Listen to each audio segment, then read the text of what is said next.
It's not the kind of statement people usually want to hear, especially not when they're tired, not when they're overwhelmed, not when they're already carrying more than they know how to name. Life is hard sounds like a complaint, like something needs to be fixed. But life is hard, and that is good, lands differently. It challenges the expectation that ease is the default and difficulty is a mistake. Psychologically, much of our distress doesn't come from hardship itself, but from the belief that hardship means something has gone wrong, that life should be smoother by now, that it shouldn't require this much effort. When reality doesn't match that belief, frustration compounds pain. People often assume that if life is hard, they're doing it wrong, that they missed a shortcut others found. But difficulty isn't evidence of failure. It's evidence of engagement. A life that asks nothing also shapes nothing. Hardness is often the friction required for growth, identity, and depth to form. When life is hard, it demands attention. It forces prioritization. It reveals limits. And limits are where clarity begins. Psychologically, ease can be numbing. When everything flows without resistance, there's little need to examine values or choices. But hardship interrupts autopilot. It asks uncomfortable questions. What matters? What doesn't? What can I carry? And what is no longer mine to hold? These questions don't arise in comfort. They arise in strain. People who wish life were easier are often wishing for relief from uncertainty, not from effort. Because effort, when aligned, can be meaningful. What exhausts people isn't difficulty alone. It's difficulty without meaning. Hard work that feels empty. Struggle that feels pointless. But when hardship is connected to something that matters, it transforms. It becomes tolerable, even strengthening. Psychology shows that humans cope better with pain when they can place it inside a narrative of purpose. When life is hard and you don't know why, it feels cruel. When life is hard and you understand what it's shaping, it feels demanding but honest. Another uncomfortable truth is that ease doesn't always build resilience. In fact, prolonged ease can make the nervous system fragile. When challenges are avoided entirely, the ability to tolerate discomfort weakens. Small obstacles start feeling overwhelming. Minor setbacks feel catastrophic. Hardness, when not traumatic, expands capacity. It teaches the body and mind that discomfort is survivable. That effort doesn't equal danger. That persistence doesn't mean harm. This is why people who have faced difficulty often carry a quiet steadiness, not because they enjoy hardship, but because they've learned they can move through it. There is also a psychological maturity that comes from accepting difficulty as part of life rather than resisting it. Resistance adds a second layer of suffering. The mind keeps asking, "Why is this happening to me?" instead of, "What is this asking of me?" The first question isolates. The second engages. When you stop expecting life to be easy, you stop interpreting every challenge as personal. You see difficulty as contextual, not condemning. This shift alone can reduce emotional exhaustion. People often chase ease because they associate it with happiness. But happiness is not the absence of effort. It's the presence of alignment. Many people feel most alive when they're working through something meaningful, even when it's hard.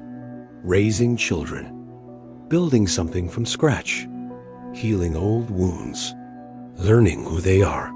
These processes are rarely easy, but they're deeply fulfilling. A life stripped of difficulty would also be stripped of these experiences. Psychologically, that kind of life often feels hollow.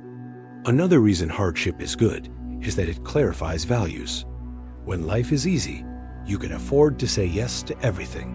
When life is hard, choices matter. Energy becomes precious. Time becomes visible. You start noticing what drains you versus what sustains you. Difficulty forces discernment. It teaches boundaries. It teaches selectivity. It teaches you that you cannot be everything to everyone. And this is where identity solidifies. Not in abundance, but in constraint. Hardness also humbles. It reminds you that control is limited, that effort does not guarantee outcome, that patience is sometimes required without reward.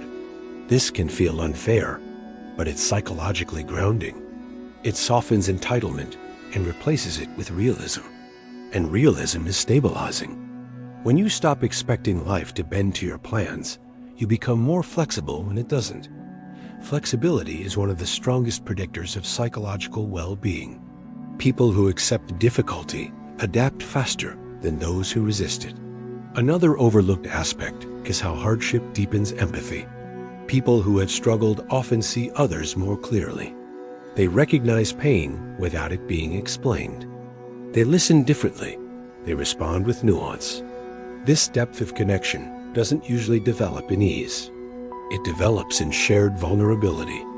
A hard life often creates people who are more attuned, more patient, more human. That doesn't justify suffering, but it explains why difficulty often produces wisdom when it's integrated rather than denied. There is also a quiet confidence that comes from surviving hard seasons. Not the loud confidence of achievement, but the grounded confidence of experience. A kind that says, "I've been here before. I didn't break." This confidence isn't flashy, but it's durable. It doesn't depend on constant success. It rests on evidence. Evidence that you can endure, that you can adapt, that you can rebuild. People who have never faced hardship often fear it intensely. People who have faced it know it's painful, but not fatal. That knowledge is power. Hardness also reveals illusion. Illusions about timelines, about certainty, about permanence. Difficulty exposes the truth that life is unstable by nature, that things change, that loss is part of the deal. While this realization can feel heavy, it also frees you from chasing permanence where it doesn't exist. You stop clinging as tightly. You appreciate moments more fully. You become present not because it's trendy, but because you understand how temporary things are. That understanding often comes from hardship.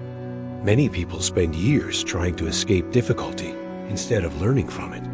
They move, switch paths, numb, distract, hoping the next version of life will be easier. Sometimes it is. Often it isn't, because difficulty isn't always external. Sometimes it's internal. It's growth resisting change. It's identity shedding old layers. It's values realigning. These processes are inherently uncomfortable, but they're also necessary. Without them, life stagnates. And stagnation creates its own kind of suffering. A quiet one, a dull one, a meaningless one. Saying life is hard, and that is good, doesn't mean glorifying pain. It means acknowledging reality without adding shame. It means understanding that hardship is not a sign you're behind.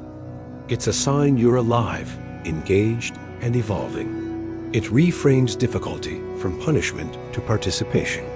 You are not being singled out. You are being shaped.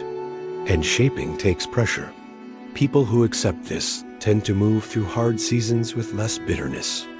Not because it hurts less, but because it makes sense. Meaning doesn't remove pain, but it organizes it. It gives it a place. When pain has a place, it doesn't consume everything. Eventually, many people look back on the hardest periods of their life with mixed emotions. They don't miss the pain. They don't want to repeat it, but they recognize what it gave them. Clarity, strength, direction, depth. Things that comfort alone rarely provides. Life didn't get easier. They got stronger, and stronger doesn't mean invincible. It means capable. Capable of facing what comes without collapsing. Capable of holding complexity. Capable of choosing integrity over convenience. That capability is earned, not given. And it's earned through hardship. So when life feels hard, it's not necessarily a sign to escape. Sometimes it's a sign to pay attention, to listen closely, to notice what's being asked of you. Hardness doesn't mean life is against you. Sometimes it means life is working on you. And that, uncomfortable as it is, can be a very good thing.